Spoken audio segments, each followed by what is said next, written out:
This is my custom designed and built extruded aluminium flight sim pit. I designed this myself using some CAD software, which is very simple to use, largely to save myself some money. All of the kits that I could find online were about £550.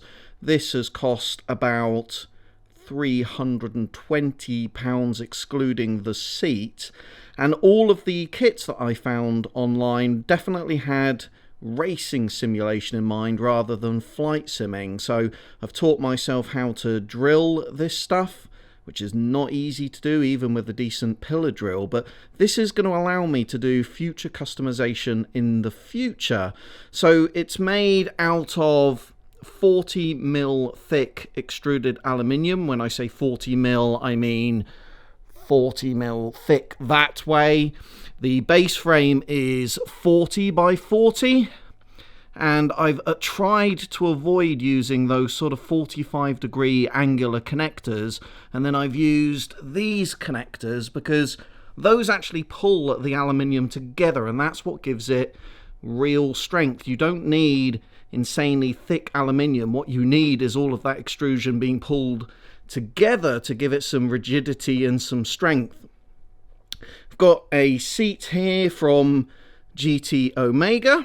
That cost me £130 on sale. So for less than buying a kit, I've got everything largely I need. It's not quite finished yet. These extrusions here are a little bit long. That leaves the yoke and the throttle a little bit too high, but this is 95% finished now. The seat needs connecting, bolting down. I haven't got the connectors just for that yet, but I thought I would give you a preview, and the reason I have done this is the amount of time it took moving my keyboard and mouse out of the way, getting the yoke set up, getting the pedals set up, filming some content, then taking it all down in order to be able to do some video editing. It was taking 20 minutes to get it set up, 20 minutes to get it packed away. I was doing that 2 or 3 times a day. I mean, that was an hour to an hour and a half's worth of time just setting up and packing away. So the beauty of this setup is I'll be able to just come and sit in here in virtual reality, do my flight simming.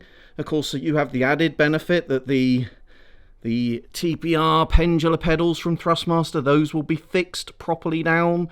There'll be no movement. They're not too bad generally anyway, but they do move a little bit. And then once I've finished filming whatever I'm doing, I can just come straight back over here, start editing content in Premiere Pro, getting stuff uploaded. If I need to go back and then do something again, that's all really easy to do. This stuff is not the easiest to work with. I got it pre-cut, which was nice. I'm probably going to look at getting myself a cold saw in the future. So those are like low RPM saws that don't get the aluminium too hot when you cut it. But the actual drilling I've done myself, and as I say, these connectors give it real strength. I'm very pleased with it. It's got a little bit more work to do on it, but I think it's going to make making content all that much more easy to do in the future. Very sturdy. And then I'm going to put a couple of handles here on the front, some wheels on the back, not at the bottom of the extrusion, but actually facing out of the back, so that when I want to do kind of normal VR in this space, and I do folks play normal virtual reality games as well as flight simming, nowhere near as often as flight simming to be fair, but I can then pick this up with the handles using the wheels at the back. I can drag it out of the way, and then I get this whole space for some Half-Life Alyx or whatever VR adventure it is that I want to go on. So I'm going to get the cameras mounted to this as well. Part of the setup process is getting a tripod out, getting the camera mounted. I do like to be able to show the controls.